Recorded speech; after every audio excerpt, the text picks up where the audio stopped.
get ready to explore the darkest corners of the Appalachian Mountains, where terrifying creatures lurk in the shadows. From mysterious cryptids dragging deer through the fog to ghostly apparitions haunting old homes, these true encounters will leave you questioning what's out there. Stay until the end to experience the chilling moments that these brave souls will never forget. Drop a comment below letting us know where you're watching from and what time it is. Let's dive into these spine-tingling stories. The terrifying entities of Bridgewater. In the summer of 1988, Michael had just moved to a small town near the Bridgewater Triangle in Massachusetts. The area was known for strange occurrences, but he never paid much attention to the rumors. For him, it was just a quiet place to live, away from the noise of the city. His house sat on the edge of a dense forest, the trees stretching far into the distance. During the day, it was peaceful, almost serene. But at night, the woods took on a different atmosphere, one that felt cold and unwelcoming. It started with small things. The occasional sound of rustling leaves outside his window late at night, or the distant crack of a branch breaking. Michael dismissed these as the natural sounds of the forest, nothing out of the ordinary. But as the days passed, the feeling of unease grew. The forest, which had once seemed so tranquil, now felt as though it was watching him, waiting for something. The first real encounter happened late one evening. Michael had been sitting on his porch, enjoying the cool summer air, when he noticed movement near the edge of the trees. At first, he thought it was just an animal, maybe a deer or a raccoon, but as the shape came closer, he realized it was something else entirely. The figure was small, no taller than a child, with a pale, almost translucent complexion. Its limbs were long and thin, almost skeletal, and it moved with an unsettling grace.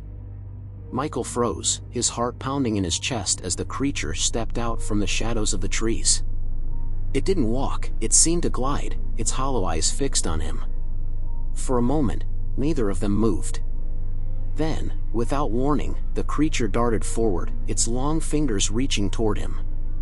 Michael sprang from his chair, stumbling backward into the house, slamming the door behind him.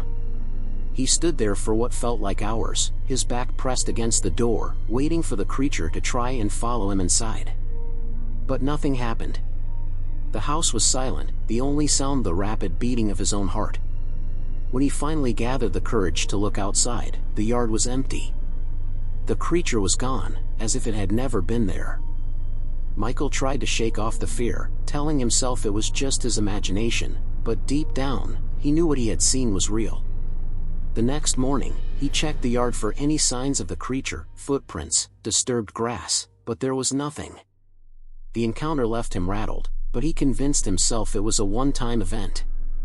He had lived near the forest for weeks without incident, and surely this was just an anomaly. But the feeling of being watched never went away. The rustling in the woods grew louder, more frequent, and Michael began to notice movement out of the corner of his eye, just beyond the tree line. And then it happened again. Michael's second encounter with the creatures was even more terrifying than the first. It was late July, the hottest night of the summer, and the air inside his house felt thick and stifling. Unable to sleep, he decided to step outside for some fresh air. The sky was clear, the moon casting a soft glow over the yard. Everything seemed calm, but the unease that had been gnawing at him for weeks refused to go away. He stood at the edge of his porch, staring into the dark forest that surrounded his property. The trees swayed gently in the night breeze, and for a moment, Michael thought he saw movement between the trunks. His heart began to race, the memory of the first encounter flashing through his mind. He scanned the edge of the woods, trying to convince himself it was just the wind or an animal moving through the underbrush. But then he saw them. There were more of them this time. 3, maybe 4, small figures just like the one he had seen weeks earlier. They stood at the tree line, their skeletal forms barely visible in the shadows. Their pale skin seemed to glow faintly in the moonlight, and their hollow eyes gleamed with a hunger that made Michael's blood run cold. The creatures didn't move at first, just stood there, watching him. Michael felt a primal fear wash over him, the kind of fear that tells you to run but roots you to the spot, unable to move. His throat went dry, his mind racing with 100 thoughts at once. What were they? Why were they watching him? Without warning, the creatures began to move toward him. Slowly at first, their movements unnervingly fluid. Michael stumbled backward, his breath catching in his throat as they glided across the yard. Their long fingers reached out, as if trying to grab hold of him, to pull him into the darkness of the forest. Panic surged through him, and he bolted for the house, slamming the door behind him once again. But this time, he didn't stop to catch his breath. He raced through the house, locking every door, every window, his hands shaking with fear. He could hear the faint sound of scratching against the outside of the house, the creatures trying to find a way inside. He turned off every light, hoping that in the darkness they wouldn't see him, that they would give up and leave. The scratching continued for what felt like an eternity, but eventually, it stopped.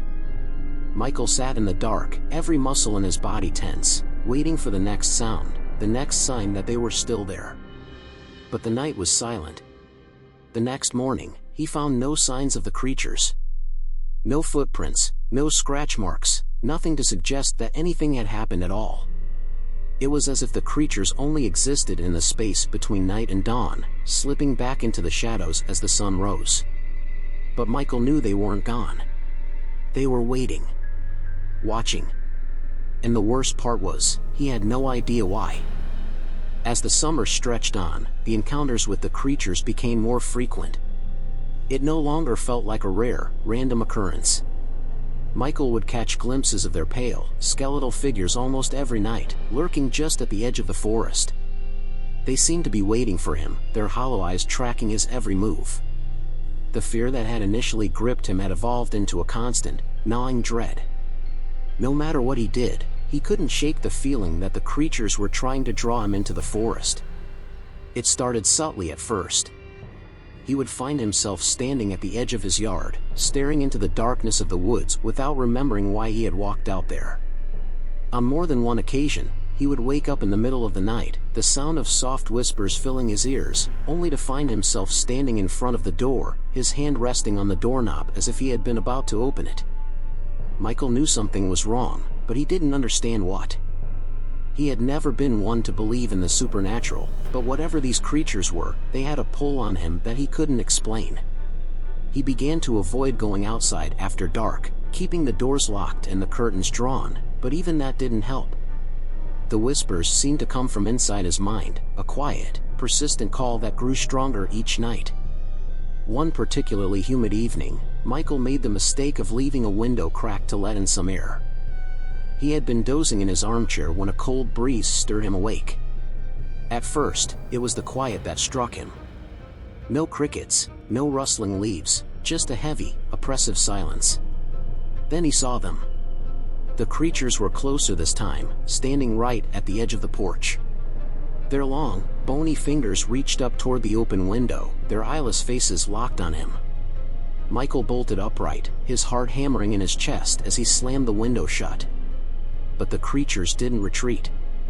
Instead, they began to move, slowly, deliberately, around the house, their soft, scraping footsteps echoing in the stillness of the night. That's when he felt it, a strange, almost magnetic pull toward the forest. It was as if the trees themselves were calling him, their branches swaying in a rhythm that matched the pounding of his heart. The creatures weren't just trying to scare him. They were trying to lure him into the woods. To what end, he didn't know, but every instinct told him it was something far more sinister than he could imagine. Desperate to break free of the pull, Michael grabbed his phone and called the only person who might believe him, an old friend from the town nearby who had grown up hearing the legends of the Bridgewater Triangle. As the phone rang, Michael's eyes remained fixed on the forest, the creatures disappearing once more into the shadows. When his friend finally answered, Michael's voice trembled as he spoke. "I think they're trying to take me into the forest. I don't know why, but I'm scared." And for the first time, he admitted to himself that whatever was happening, it wasn't just in his head. By late August, Michael had become a prisoner in his own home. Every night, the creatures came closer, and every night, the pull toward the forest grew stronger. He had stopped leaving the house altogether, spending his days inside, too afraid to venture beyond the safety of the walls. The fear had become unbearable, an ever-present weight that pressed down on him, making it hard to think, to breathe. He knew, deep down, that something terrible was coming, and there was nothing he could do to stop it. It was during one of these nights, when the air felt thick with tension, that Michael's worst fears were realized. He had been sitting in the living room, lights off, curtains drawn, listening to the heavy silence that had become so familiar. The whispers were louder that night, a constant murmur at the back of his mind, urging him to come outside, to step into the forest. Suddenly, a loud bang echoed through the house. Michael jumped to his feet, his heart racing. It sounded like something had hit the side of the house, hard. He rushed to the window and pulled back the curtain just enough to peek outside. What he saw made his blood run cold. The creatures were no longer standing at the edge of the yard. They were at the door. For the first time, Michael could see them clearly. There were 6 of them now, their gaunt, skeletal forms illuminated by the pale moonlight. Their skin was stretched tight over their bones, and their hollow, eyeless faces were turned toward the house, their long fingers scratching at the door as if trying to get in. Panic surged through Michael, but he knew he couldn't run. There was nowhere to go. He grabbed his phone and called his friend again, his hands shaking as he dialed. The phone rang once, twice, but no one answered. The whispers grew louder, more insistent, filling his head with an overwhelming urge to open the door. Michael squeezed his eyes shut, trying to block out the sound, but it was no use. The pull was too strong. Slowly, almost against his will, he found himself moving toward the front door. His hand trembled as it reached for the knob, his mind screaming at him to stop, but his body refused to obey. As his fingers closed around the cold metal of the doorknob, a sudden noise from outside snapped him back to reality. It was the sound of footsteps, heavy, deliberate, approaching fast. The creatures froze, their heads snapping toward the sound as a bright light flooded the yard. Michael stumbled backward, his hand falling away from the doorknob as a truck pulled up to the house. The headlights illuminated the creatures, casting long, grotesque shadows across the yard. Without a sound, the creatures retreated into the forest, their forms disappearing into the darkness as if they had never been there. The door burst open, and Michael's friend stood there, flashlight in hand, his face pale. "We need to leave. Now." Michael didn't argue. He grabbed what little he could and followed his friend out of the house, leaving everything behind. The next day, Michael left town. He never returned to the house, and the creatures never followed him. But the memories stayed with him, haunting him long after he was safe. Because deep down, he knew they were still out there, waiting for someone else to hear the call of the forest. Hunted by a half-man, half-coyote beast, John had always been drawn to the wilderness. As a seasoned hunting guide in Wyoming, the vast, rugged terrain of Cloud Peak was like a second home to him. He knew every trail, every hidden path, and every sound the forest made. It was a place that both challenged and comforted him. That's why, when his childhood friend Sarah had asked to join him on a hike through the mountain, he was more than happy to oblige. The day had started as most did on their hikes. The crisp morning air filled their lungs as they made their way up the steep incline, the sound of their boots crunching on the dirt path the only noise breaking the quiet. Sarah, though new to the terrain, kept pace with him, her usual cheerful demeanor making the trek enjoyable. The sun filtered through the tall pines, casting long shadows on the trail as they made their way higher into the mountain. They were about halfway up the trail when John noticed something was off. The forest was too quiet. The usual sounds of birds and rustling leaves had disappeared, replaced by an eerie stillness. His gut tightened, a feeling he had learned to trust over the years. Something wasn't right. He glanced at Sarah, who seemed oblivious to the shift in the atmosphere. She was pointing out wildflowers and chatting about their plans for the rest of the summer. John nodded absently, his eyes scanning the dense woods around them. His instincts were screaming at him, but he couldn't pinpoint what was wrong. As they rounded a bend in the trail, John spotted movement up ahead, near the tree-line. At first, he thought it was a deer, but the shape was wrong, too large, too upright. His heart skipped a beat. Whatever it was watching them. He stopped abruptly, his hand going up to signal Sarah to do the same. She fell silent, her eyes following his gaze. Then, without warning, the creature emerged from the shadows. It was unlike anything John had ever seen. Standing on two legs, it had the body of a man, but its head and limbs were that of a large coyote. Its eyes gleamed in the dappled sunlight, its fur matted and dark. The creature stared at them for a moment before bending down to pick up a large stone. With a swift motion, it hurled the rock directly toward them. Instinct kicked in. John pulled Sarah down as the rock sailed over their heads, crashing into the trees behind them. His heart raced, adrenaline surging through his veins. Without thinking, he reached for the rifle strapped to his back. The creature let out a low growl, its eyes locked on John, its body tensing as if ready to charge. John didn't hesitate. He aimed the rifle at the creature and fired. The gunshot echoed through the mountain, the deafening sound slicing through the still air. The creature let out an ear-splitting, unnatural scream, a sound so terrifying that it sent chills down John's spine. Then, as quickly as it had appeared, the creature bolted into the woods, disappearing into the thick foliage. John and Sarah sat there for a moment, breathing heavily, their hearts pounding in unison. The forest remained unnervingly quiet, as if holding its breath. For several long moments, John and Sarah sat frozen on the ground, their ears still ringing from the gunshot and the creature's haunting scream. John's heart pounded in his chest, adrenaline still surging through his veins as he tried to process what had just happened. He had seen all kinds of animals in these woods, but nothing like that creature. It was as if every nightmare he'd ever had just stepped out of the shadows and attacked. Sarah's face was pale, her hands trembling as she tried to catch her breath. What was that thing?" she finally whispered, her voice barely audible. John shook his head, still unable to find the words. His eyes were glued to the spot where the creature had vanished into the trees. He was a seasoned guide, someone who prided himself on knowing the wilderness and everything in it. But this was different. This wasn't something you could track or hunt. This was something else entirely.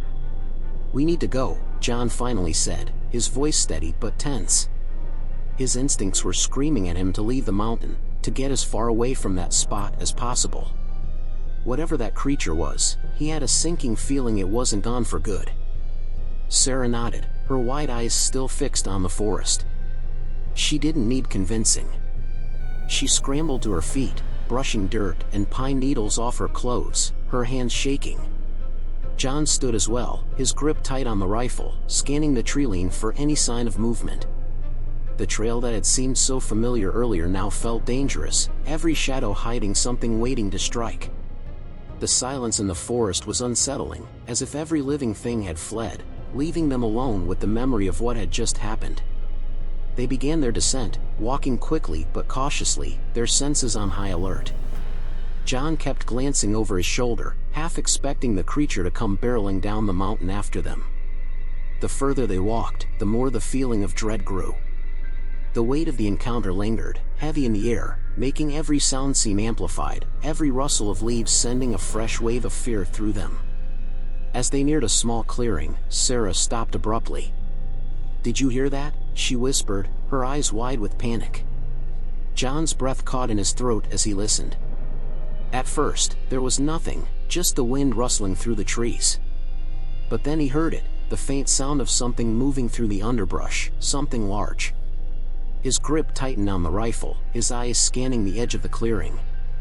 Whatever was out there, it was following them. "We need to keep moving," John whispered, trying to keep his voice calm.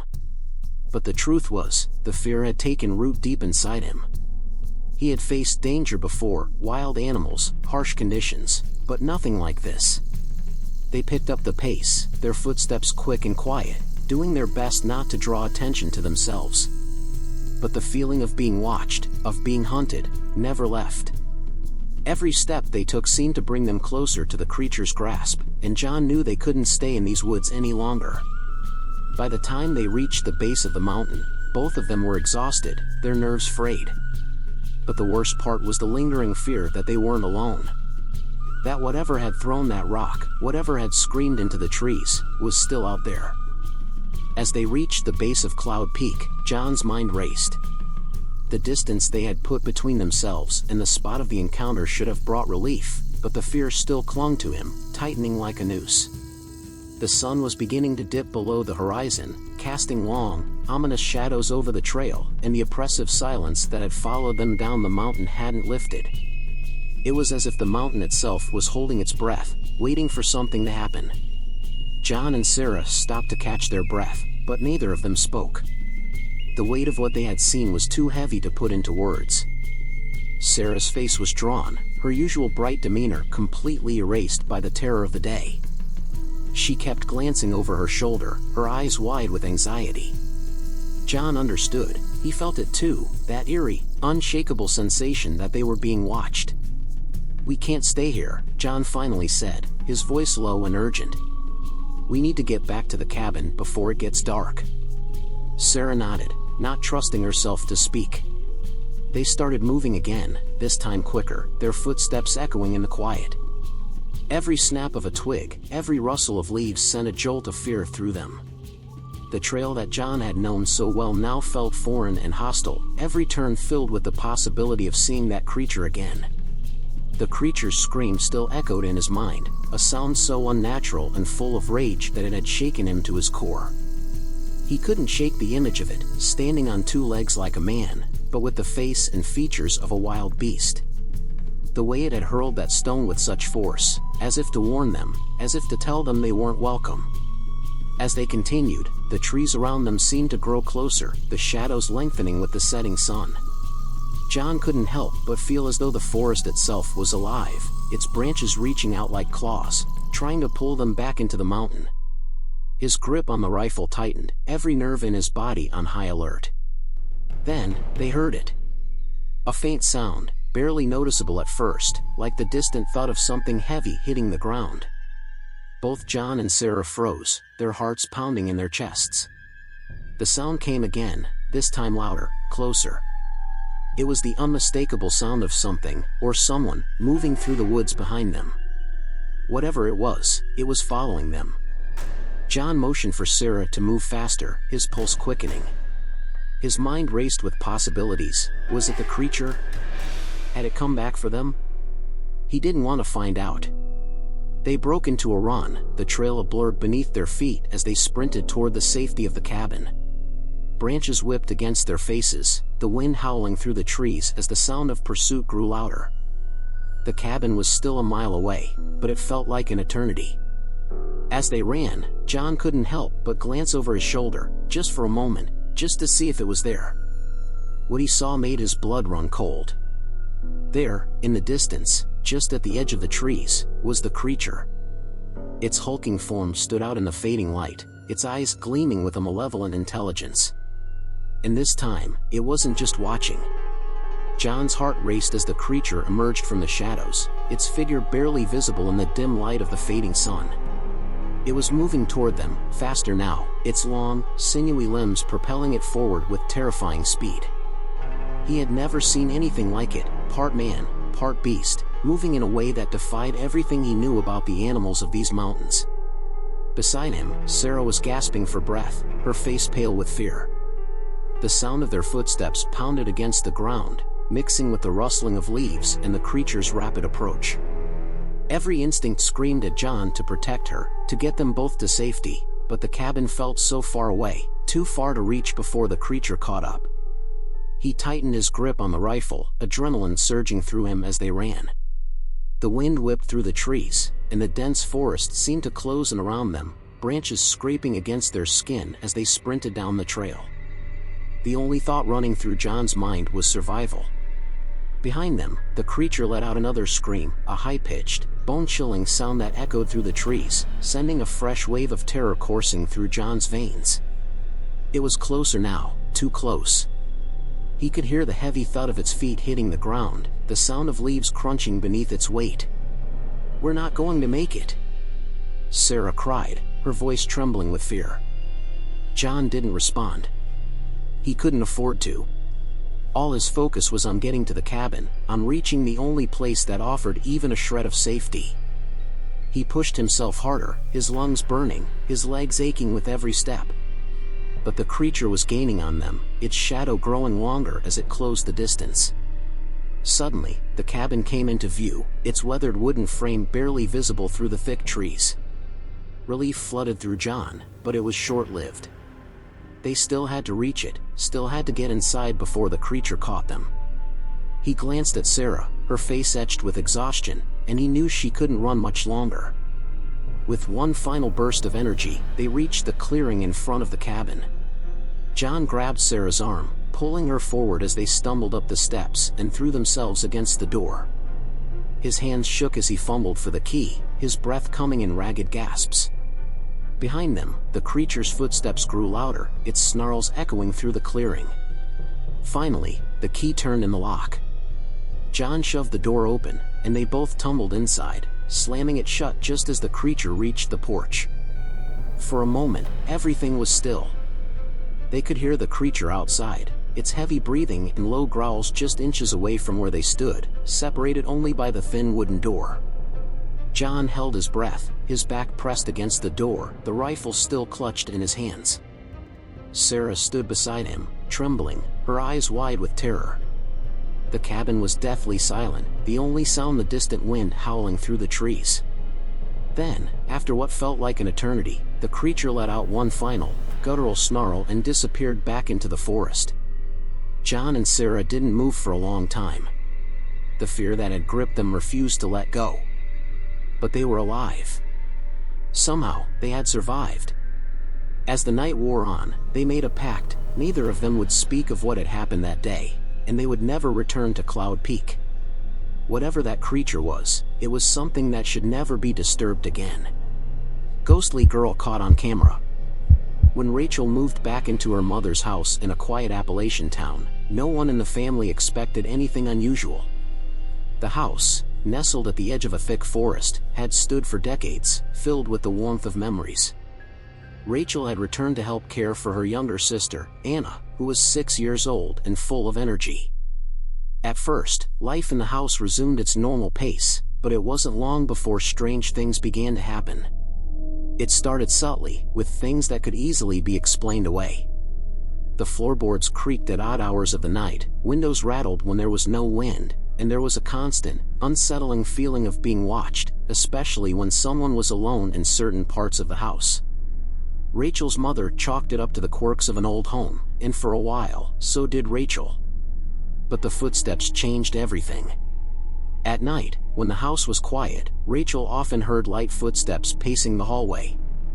These were not the heavy steps of her mother or her own, but rather the soft patter of a child. She assumed at first that it was Anna sneaking out of bed, but every time she checked, the little girl was sound asleep. One night, the footsteps grew louder, almost playful, as if someone was running up and down the hall. Rachel sat up in bed, listening intently as her heart raced. The sound continued for several minutes before fading away into silence. The next morning, while getting Anna ready for school, Rachel casually asked if she had been up during the night.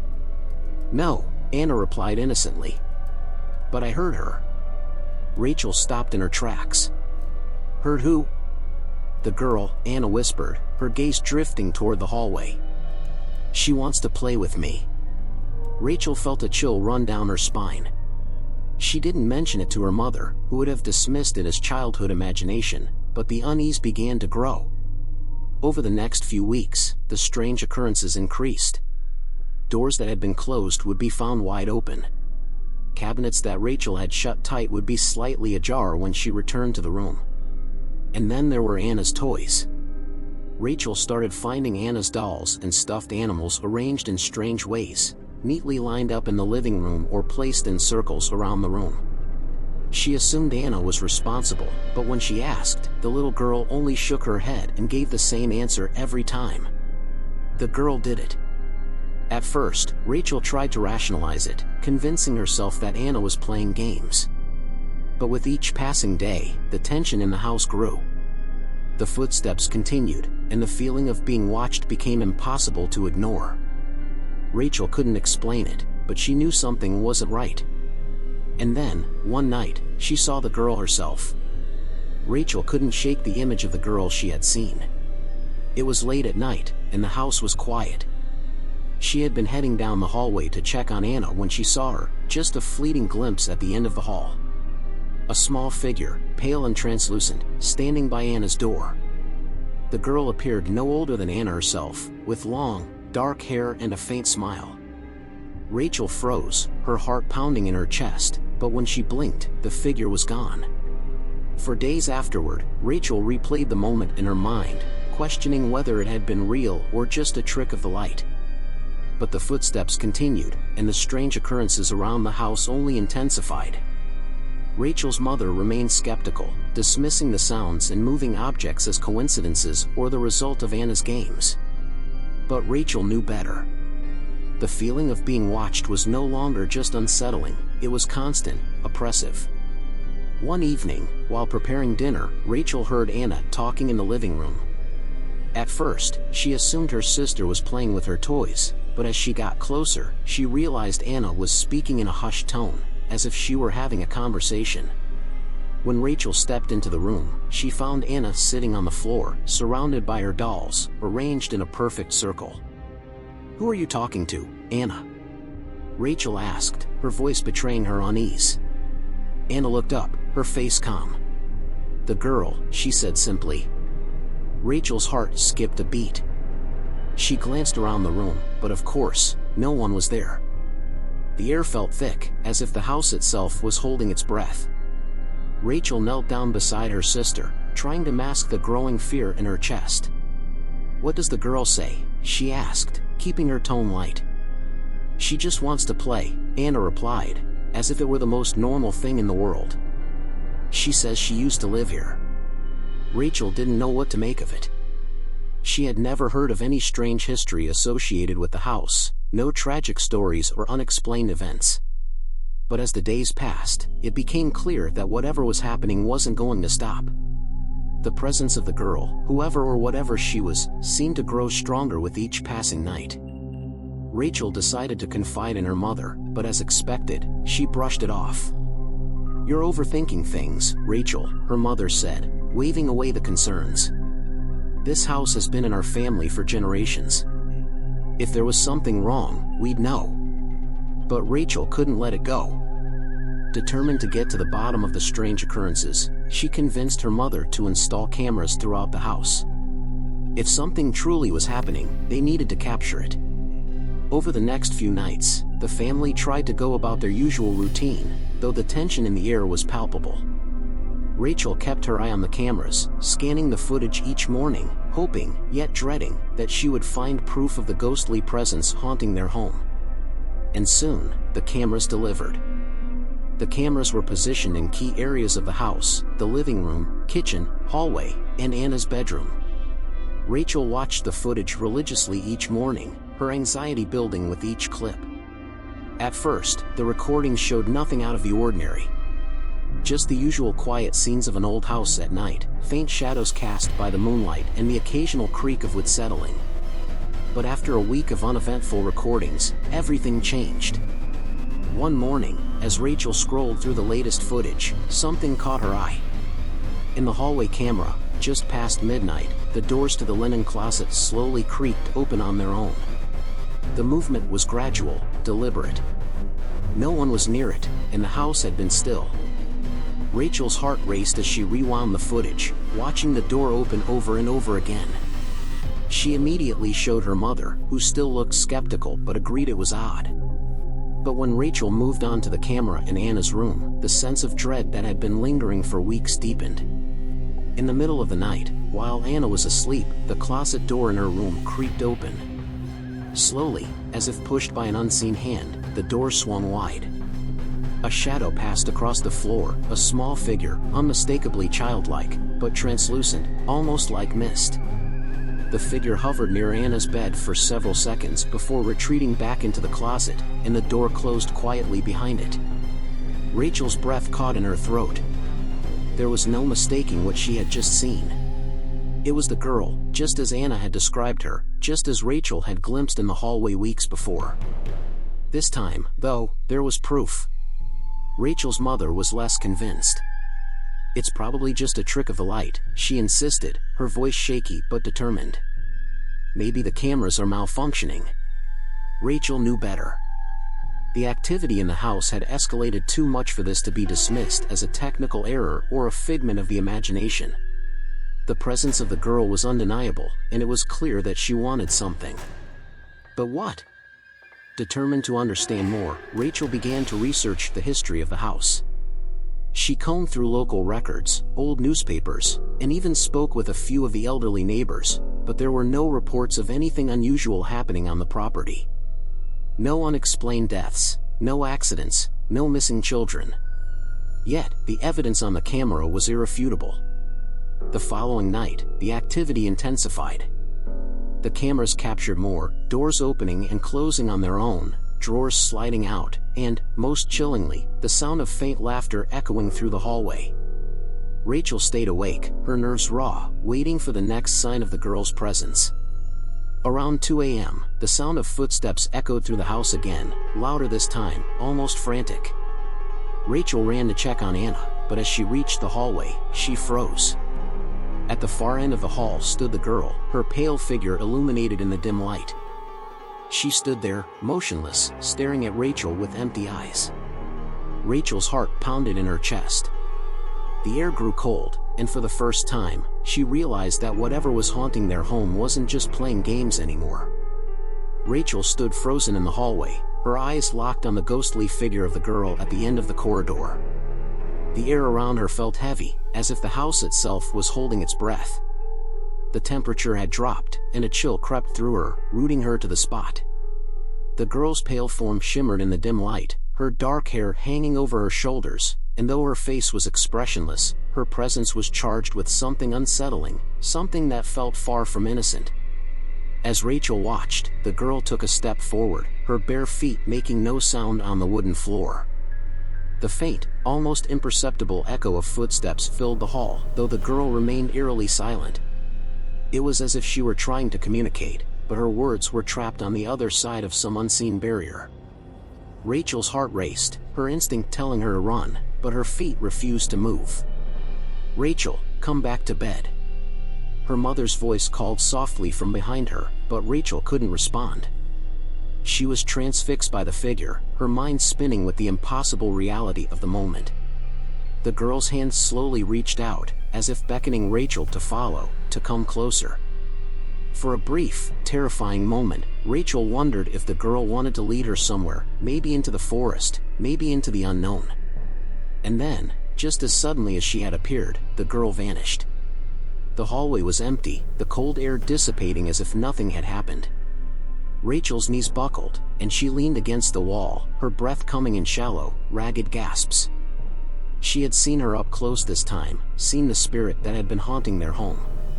And she knew now, without a doubt, that this wasn't a simple ghost. There was something deeper, something darker at play. The next morning, Rachel couldn't shake the encounter. She hadn't slept, and her mother noticed the strain in her eyes. "You need to let this go," her mother said, though her tone had softened. "Whatever's happening here, it can't hurt us."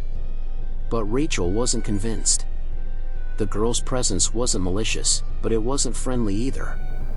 It was as if she was trapped, repeating the same actions over and over, trying to reach out for help, or perhaps something more sinister.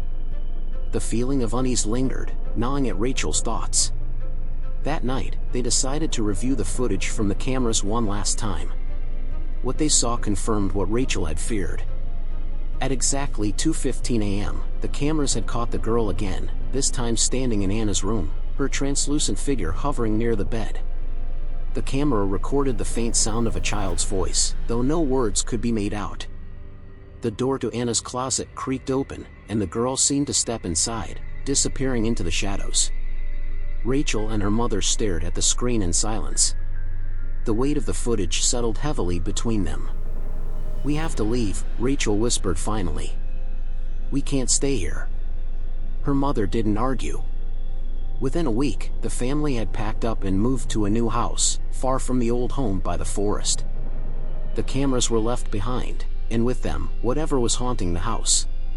But Rachel knew that the spirit of the girl, lost and seeking, was still there, waiting for someone else to hear her footsteps in the night. "Dog's warning, something is here." In a dark, eerie living room, a golden retriever stands rigid, growling softly, its eyes fixed on an ominous doorway. Beyond the doorframe, a shadowy figure looms, barely visible but distinctly human-like, with a tall and foreboding presence. The room is dimly lit by a single lamp, casting long, unsettling shadows on the walls. The air feels heavy, and the atmosphere is tense with fear and uncertainty. The image should be hyper-realistic, with a somber, unsettling tone, capturing the dog's protective stance and the terrifying, unseen entity approaching from the hallway. The nights grew longer, and with each passing day, Ethan's sense of unease deepened. He couldn't shake the feeling that something, or someone, was watching him. It wasn't just in the bathroom anymore. That creeping sensation seemed to follow him throughout the house, lurking in the shadows of the living room, in the corners of his bedroom, and, most disturbingly, in the silence of the hallway at night. Max had become his constant companion, never leaving his side, though even the dog seemed more tense than usual. One evening, as Ethan sat in the living room trying to distract himself with a video game, Max's low growl cut through the quiet. The dog was sitting by the front door, his body rigid, ears perked, staring at the door with an intensity that Ethan hadn't seen before. The growl wasn't one of aggression but of warning, low and steady, as if something dangerous was near. "What is it, boy?" Ethan asked, his own voice shaky. He stood up, his heart already racing. The house was still, too still, and for a moment, Ethan listened closely, wondering if someone was outside. But the only sound was the faint hum of the refrigerator from the kitchen. Max didn't move. His eyes stayed locked on the door, unblinking. Then, suddenly, there was a noise. A soft, almost imperceptible sound of a door creaking open from somewhere deeper in the house. Ethan froze, his blood turning cold as he realized it was coming from the bathroom. He turned slowly, dread building in his chest, and started down the hallway. Max stayed rooted in place, still fixated on the front door. The dog's refusal to follow was unnerving, but Ethan had to know what was happening. He reached the bathroom door, which now stood slightly ajar, even though he knew he had closed it earlier. With a trembling hand, Ethan pushed the door open. The bathroom was dark, only the dim light from the hallway casting faint shadows on the tiled floor. Everything seemed in place, the sink, the towels, the shower curtain pulled halfway across the tub. But then, in the reflection of the mirror, Ethan saw movement. At first, it was just a flicker, a brief shift in the shadows.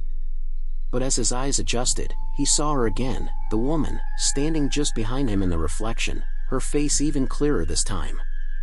Her hair hung limply around her shoulders, and her eyes, those hollow, empty eyes, bore into his with a silent intensity.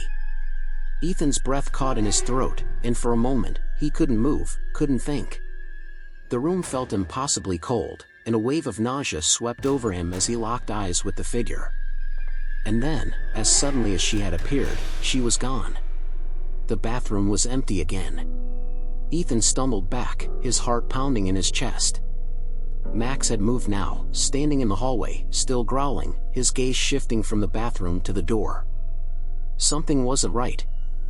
Something had entered their home, and it was becoming clearer with each passing day that whatever it wasn't going to leave. The days that followed left Ethan in a constant state of tension. The strange occurrences were happening more frequently now, and they were no longer confined to the nighttime. The atmosphere in the house had shifted entirely. What was once a safe and familiar space had become oppressive and suffocating. Every creak of the floorboards, every distant thud, seemed to carry with it an unnatural weight, as if the house itself was trying to communicate something. Max had grown more restless, often pacing from room to room with his ears pinned back and his tail low. He refused to go near the bathroom, not even when Ethan tried to coax him in with treats.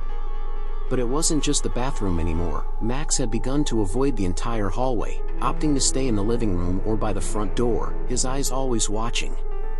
One night, Ethan decided to stay up late, determined to figure out what was happening.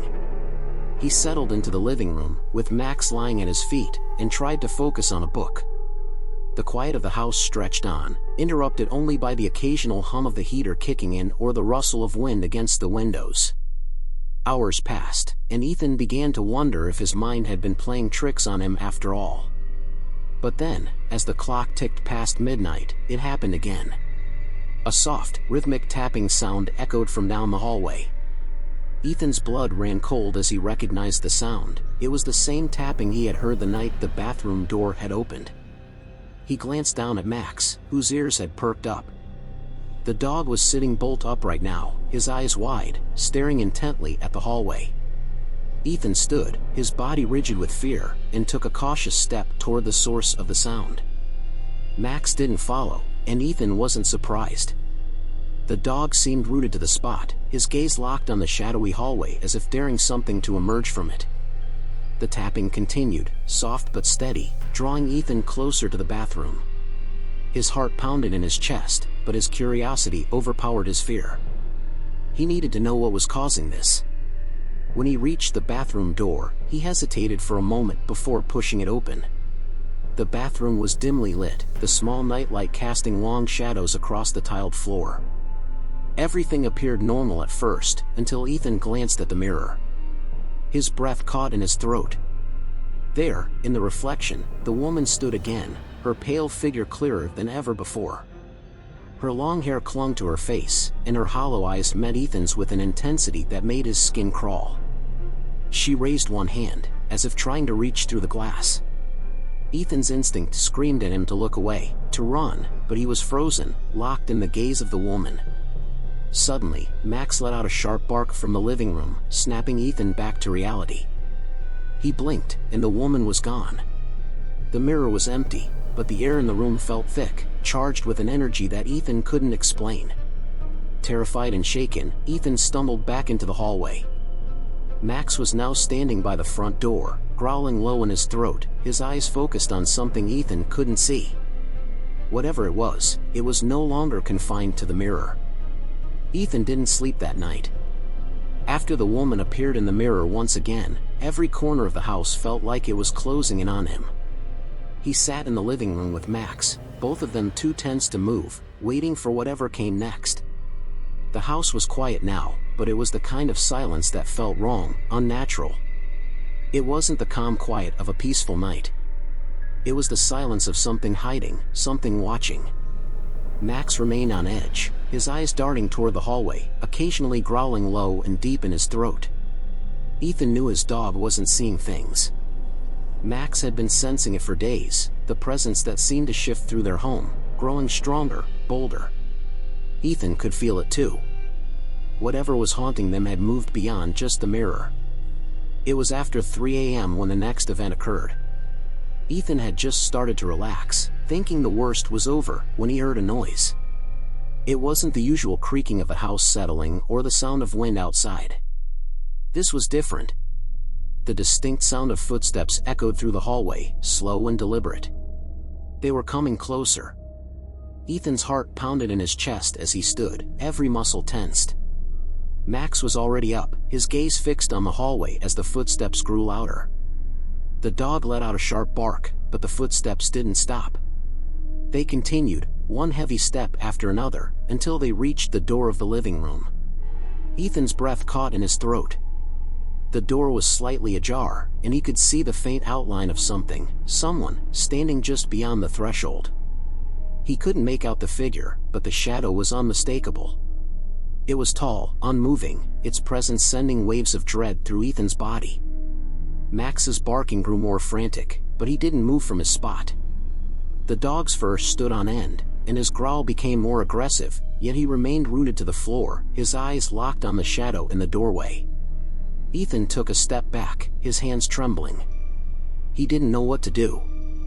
The figure in the doorway remained still, watching. He could feel its gaze, cold and invasive, though there were no eyes to see. The air in the room had dropped in temperature, and Ethan's breath came out in short, frosty puffs. The figure took a step forward. Ethan's body screamed at him to run, but he couldn't move. Max's barking grew louder, filling the room with noise, but the figure kept advancing. It was closer now, almost at the doorframe. And then, just as suddenly as it had started, everything stopped. The figure vanished, dissolving into the shadows as if it had never been there. The temperature in the room rose slightly, and Max stopped barking, though the dog remained alert, his eyes scanning the hallway. Ethan let out a shaky breath, his entire body trembling with the aftermath of fear. He didn't understand what had just happened, but he knew one thing for certain: the house was no longer safe. The next morning, Ethan packed a bag and left with Max by his side. The house, with its creaking floors and drafty windows, no longer felt like home. Whatever had been haunting them, whatever had taken over their lives, was something beyond his understanding.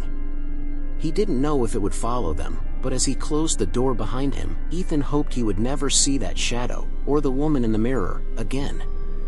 Silent Night Hunt turns into terror. It was supposed to be a routine hunting trip. Jake, Wyatt, and Tom had grown up roaming the dense forests of the Appalachian Mountains, and night hunting was nothing new to them. The quiet of the night, the stillness of the woods, it was something they thrived on. That night, however, something felt different. The air was cooler than usual, and a heavy fog hung low over the forest floor, making the trees seem taller, more imposing. Their breaths came out in soft clouds, visible in the moonlight. The group moved silently through the woods, their boots crunching softly against the fallen leaves and twigs. Jake, the most experienced of the group, led the way, his eyes sharp and his senses tuned to the sounds of the night. Behind him, Wyatt and Tom followed, their rifles slung over their shoulders, every step measured and cautious. The only sound for miles was the faint rustling of the leaves in the breeze. No distant calls of owls or the usual scurrying of small animals in the underbrush. It was too quiet, and Wyatt was the first to mention it. "Feels off tonight," he whispered, his voice barely audible, but both Jake and Tom nodded in agreement. They continued deeper into the woods, their eyes scanning the area for any signs of movement. It wasn't long before they reached a small clearing, the moonlight filtering through the trees, casting eerie shadows on the ground. The fog swirled around their legs as they paused, listening, waiting. Then, without warning, a sound cut through the silence, a low, dragging noise, as if something heavy was being pulled through the underbrush. The three hunters froze, their eyes wide, ears straining to locate the source of the sound. It was close, too close. Jake raised a hand, signaling for the others to stay still. He crouched low, motioning for Wyatt and Tom to do the same. Slowly, they crept toward the sound, their breath held, hearts pounding in their chests. And then they saw it. At the edge of the clearing, partially obscured by the fog, a large figure was dragging something through the brush. The moonlight glinted off what looked like the lifeless body of a deer, its antlers scraping the ground as the creature pulled it along. But it wasn't the deer that held their attention, it was the creature. It stood on two legs, towering over the deer with a hunched back and long, muscular arms. Its skin was pale, almost gray, and its movements were slow, deliberate. The creature's head was low, its attention focused solely on the deer, as if unaware of the three pairs of eyes watching it from the shadows. Jake's breath caught in his throat as he motioned for the others to back away, but none of them could move. They were frozen in place, watching the creature with a mixture of awe and terror. The creature paused, its head tilting slightly as if listening. For a moment, the world seemed to hold its breath. And then it continued dragging the deer, disappearing into the fog without ever noticing the hunters. The silence that followed the creature's departure was deafening. For a moment, none of the hunters moved. Jake's heart pounded in his chest, his mind racing to process what he had just seen.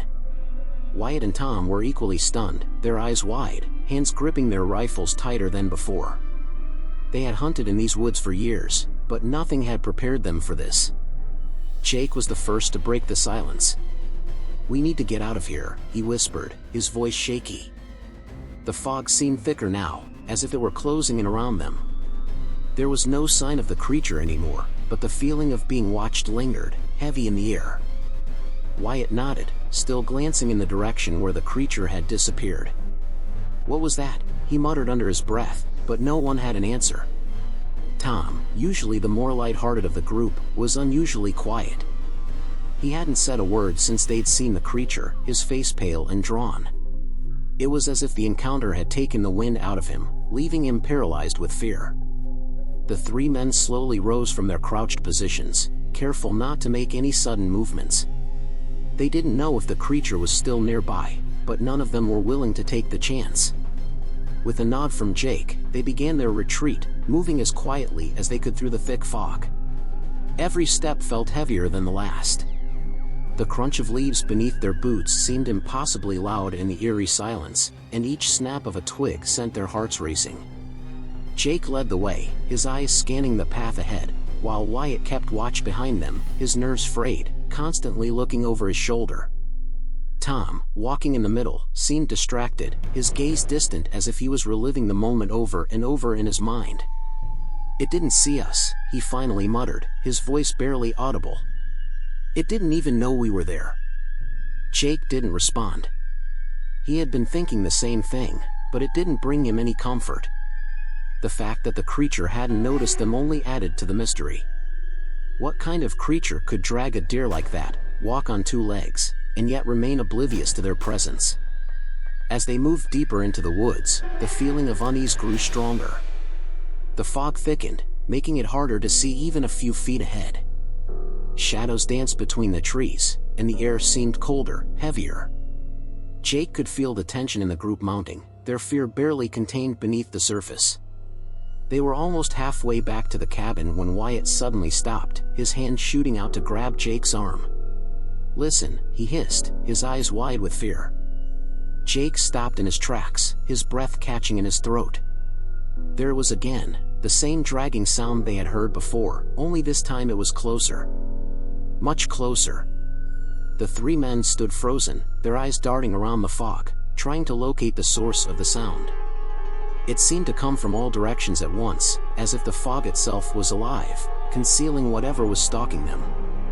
And then, from somewhere deep in the mist, came the sound of heavy, deliberate footsteps. The footsteps echoed through the fog, slow and heavy, like the sound of boots on wet earth. Jake's pulse quickened, his mind racing to make sense of what was happening. He glanced at Wyatt, whose eyes were wide with panic, and then at Tom, who looked as though he might bolt at any second. "Stay calm," Jake whispered, his voice steady despite the fear gnawing at him. "We need to keep moving, but quietly." The group began to inch forward again, every muscle tense, their senses on high alert.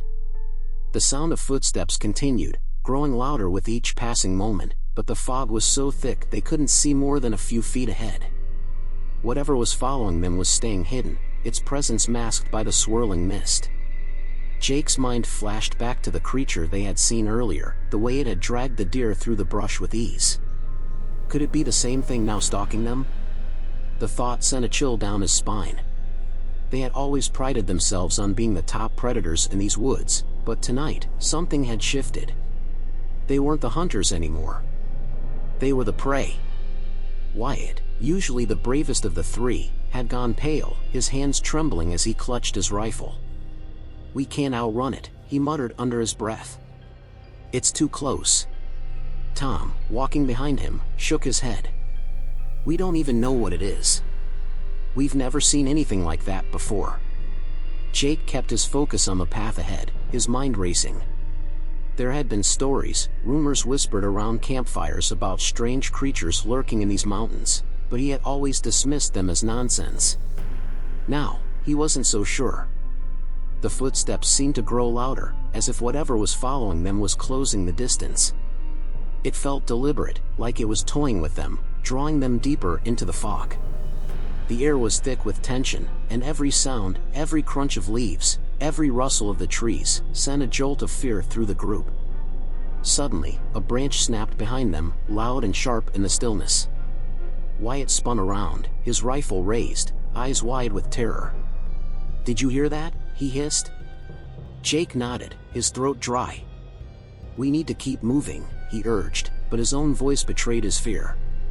He didn't know how much longer they could keep this up. The fog was disorienting, making it impossible to tell how far they had come or how much farther they had to go. Then, without warning, the footsteps stopped. The sudden silence was almost more terrifying than the sound itself. The three hunters stood frozen, ears straining to catch any hint of movement, but there was nothing. just the soft rustle of the wind through the trees and the faint dripping of moisture from the leaves. "What now?" Tom whispered, his voice barely audible. Jake didn't answer. His eyes scanned the fog, searching for any sign of the creature. His heart pounded in his chest, every muscle in his body screaming at him to run, but he knew that wouldn't save them. Whatever was out there, it was playing with them. And then, just ahead, the fog shifted. A large shadow moved between the trees, and for the briefest moment, Jake caught sight of it again. The creature, tall, hunched, and monstrous, stood at the edge of the clearing, watching them. Jake's breath caught in his throat as the creature loomed in the distance, its massive frame half hidden by the fog. It stood unnaturally still, watching them with an eerie patience that sent a wave of dread through the group. For a moment, no one moved. Wyatt's grip on his rifle tightened, but his hands shook so violently that he was afraid to even aim. Tom looked like he was ready to break into a sprint, his eyes darting between Jake and the shadow in the fog. "Don't move," Jake whispered, his voice barely audible. He knew that if they made any sudden movements, they might provoke the creature. Whatever it was, it had the upper hand, its size, its stealth, its knowledge of the woods. The silence stretched on, thick and oppressive, as the fog swirled around them.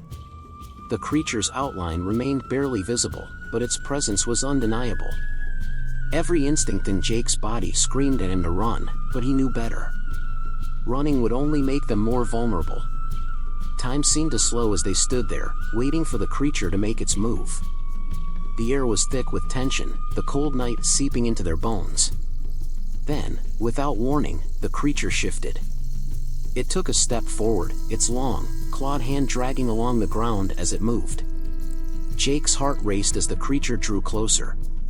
He could see it more clearly now, the rough, leathery texture of its skin, the unnatural bend of its limbs, and the way its head hung low as though it were sniffing the air.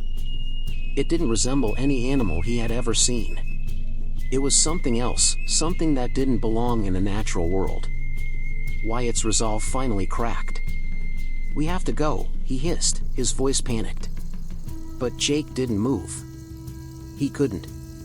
His legs felt like they were made of lead, frozen in place by the primal fear coursing through him. The creature was close enough now that he could hear its labored breathing, each exhale like a low, guttural growl. Just when it seemed the creature was about to step fully into view, a loud crack echoed through the forest, the sound of a distant tree branch snapping. The creature paused, its head jerking toward the source of the sound. For a brief, terrifying moment, Jake thought it would charge toward them. But instead, it turned sharply and disappeared into the fog, its massive form melting back into the shadows of the woods. The three men stood frozen, their breaths coming in ragged gasps. It was gone, but the fear remained, a lingering presence that clung to the air. For a long time, none of them spoke. It was as if they were afraid that even a whisper would bring the creature back. Finally, Jake broke the silence. "Let's go," he said, his voice hoarse. He didn't need to tell the others twice. They moved quickly, abandoning all pretense of stealth as they made their way through the forest, their steps hurried and frantic. The only thought in their minds was to get as far away from the creature as possible. By the time they reached the cabin, the first light of dawn was breaking over the horizon. None of them spoke about what had happened. There was no need to. They all knew what they had seen, even if they couldn't explain it. The creature in the woods wasn't something they could categorize or understand. It was something beyond them, something ancient and unknown. And as they packed their gear and prepared to leave the mountains behind, Jake couldn't shake the feeling that they had been lucky, that whatever was out there had chosen to let them go. But deep down, he knew they had only scratched the surface of the mysteries that lay hidden in the Appalachian wilderness. And just like that, the darkness of the Appalachian Mountains hides its secrets once again. From cryptid sightings to haunted homes, each encounter leaves us with more questions than answers. Which story terrified you the most? Let us know in the comments, and if you've had a spine-chilling experience of your own, we'd love to hear it. You're part of our community, and your support helps this channel grow, so don't forget to hit that like button and subscribe for more terrifying tales. Check out our other videos for more unexplained mysteries. Until next time, stay safe in the shadows.